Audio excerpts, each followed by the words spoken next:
কর্ম জীবের শিকার। আমার চোখের সামনে ময়লা দেখছি, আবর্জনা দেখছি, আমি নিজে পরিষ্কার না করে অন্যকে দোষারোপ দিচ্ছি। দেখেছো, কে জানি মূর্খ মানুষ এখানে আবর্জনা ফেলে দিয়ে গেছে।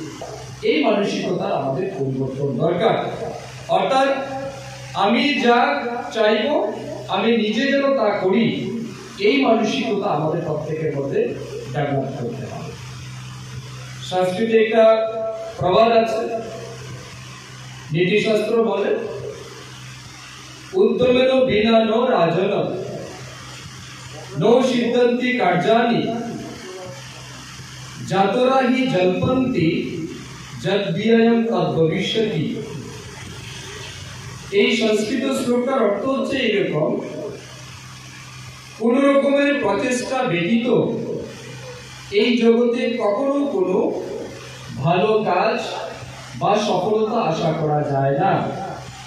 যারা মনে করেন ঠিক আছে যা হবার হবে, আমি করবো না, যা হবার হবে যা হবে দেখা যাবে, এই ভাবনা যাদের মধ্যে থাকে প্রকৃতপক্ষে কিন্তু তারা বীরু এবং কাপুরুষ, এবং তাদের ভবিষ্যৎ কিন্তু অন্ধকার।